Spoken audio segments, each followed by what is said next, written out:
Hi നമസ്കാരം, മൻസൂറാണ്, Embridge education. ഞാനിപ്പോൾ നിൽക്കുന്നത് ഗാവു മെഡിക്കൽ യൂണിവേഴ്സിറ്റിയുടെ മുമ്പിലാണ്. അപ്പോൾ ജസ്റ്റ് ഗാവുലോട്ട് വന്ന കുട്ടികൾ ആണ്. നമുക്ക് ഇവരെ ഒന്ന് പരിചയപ്പെടാം. യെസ്, പേര് പറയും. Amana Rachel Fernandez from Pathanamthitta. Meherin Faisal from Ernakulam. Ernakulam. Devika from Dubai. Dubai. Namika Jayesh from Kottayam. Kottayam. എങ്ങനെയുണ്ട് ജോർജിയൻ അമേരിക്കൻ യൂണിവേഴ്സിറ്റി? എനിക്ക് ഇഷ്ടപ്പെട്ടു. It was really nice. ഭയങ്കര വെൽക്കമിംഗ് ആയിരുന്നു എല്ലാവരും. Okay. And I like overall മൊത്തത്തിൽ ഇഷ്ടപ്പെട്ടു യൂണിവേഴ്സിറ്റി. യൂണിവേഴ്സിറ്റി മൊത്തം നടന്നു കണ്ടല്ലോ.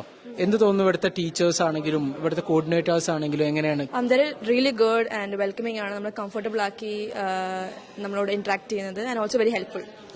എങ്ങനെയുണ്ടായിരുന്നു എംബ്രിഡ്ജ് എഡ്യൂക്കേഷന്റെ service? The service was like 10 by 10. നമുക്ക് എല്ലാ കാര്യത്തിനും ഇപ്പം മൻസൂർ സർ, പിന്നെ ബാക്കി നമ്മുടെ ഷാനോൺ സർ, പിന്നെ നമ്മുടെ നാട്ടിൽ നിന്ന് ഷഹാന മാം, എല്ലാവരും ബാക്കി എല്ലാ I don't remember the names, but എല്ലാ സ്റ്റാഫ്സ് ആയാലും ബാക്കി എല്ലാ എവരിവൺ വാസ് ഹെൽപ്ഫുൾ. നമ്മുടെ എല്ലാ കാര്യത്തിലും നമുക്ക് എപ്പോൾ മെസ്സേജ് അയച്ചാലും നമുക്ക് റിപ്ലൈ തരും.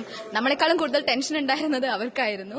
നമ്മുടെ പാരന്റ്സിനേക്കാളും എല്ലാവരെയും നമ്മൾ എല്ലാ കാര്യങ്ങളിലും സഹായിച്ചിട്ടുണ്ടായിരുന്നു. നമ്മളിവിടെ വന്നിട്ടാണെങ്കിലും നമ്മളെ കൊണ്ടുപോകാനും നമുക്ക് നമ്മളെ പുറത്ത് സ്ഥലങ്ങൾ കാണിക്കാൻ കൊണ്ടുപോയി. പിന്നെ നമുക്ക് ഫുഡിന്റെ കാര്യങ്ങളാണെങ്കിലും എല്ലാം അതേപോലെ ചെയ്തു തന്നു. പിന്നെ നമുക്ക് ഹോസ്റ്റൽ ഒബ്വിയസ്ലി, പിന്നെ നമുക്ക് ഹോസ്റ്റലിൽ കുറെ പ്രശ്നങ്ങളൊക്കെ വന്നു. ലൈക്ക് നമുക്ക് വരുന്ന സമയത്ത് നമുക്ക് ഉണ്ടായിരുന്ന ചെറിയ ചെറിയ കാര്യങ്ങളൊക്കെ അവർ ചെയ്തു തന്നിട്ടുണ്ട്.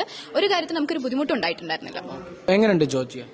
So it is actually very great because first time ആണ് abroad travel ചെയ്യണേ and പുറത്തൊരു കൺട്രിയിൽ ഫസ്റ്റ് ടൈം ആണ്. So every like from A to Z കാര്യങ്ങളും എംബ്രിഡ്ജ് നോക്കിയിട്ടുണ്ട്. ഇന്നലെ ഫസ്റ്റ് ഡേ ആയിരുന്നു ഞങ്ങളുടെ ഫസ്റ്റ് നൈറ്റ് ഔട്ട്. ഞാൻ മിനിഞ്ഞാന്ന് വൈകിട്ട് വന്നേ ഉള്ളൂ ആൻഡ് യെസ്റ്റർഡേ ആണ് ഞാൻ ആദ്യമായിട്ട് പുറത്തിറങ്ങുന്നത്. So everything was well planned and എല്ലാം നന്നായിട്ട് കോർഡിനേറ്റ് ചെയ്തിട്ടുണ്ട്. ഇതിന്ന് ഫസ്റ്റ് ഡേ ആയിരുന്നു യൂണിവേഴ്സിറ്റി വിസിറ്റിന്റെ. അതും വളരെ നന്നായിട്ട് എല്ലാവരും ഭയങ്കര ഫ്രണ്ട്ലി ആയിട്ട് every staff and every professors class എടുത്തതും പറഞ്ഞു തന്നതും എല്ലാം even seniors very friendly and എല്ലാം കൊണ്ടും നല്ലൊരു എക്സ്പീരിയൻസ് ആയിരുന്നു. സീനിയേഴ്സ് റാഗ് എന്തെങ്കിലും ചെയ്തോ? ഇല്ല, അതേ ലൈക്ക് വെരി വെരി ഫ്രണ്ട്ലി. എല്ലാ കാര്യങ്ങളും പറഞ്ഞു തന്നു, കൂടെ നിന്നു, ചെയ്തു. കയറി വന്നപ്പോ കുറെ നേരമായോ വന്നിട്ട് എല്ലാം ചോദിച്ചു എങ്ങനെയുണ്ടായിരുന്നു എക്സ്പീരിയൻസ് എല്ലാം.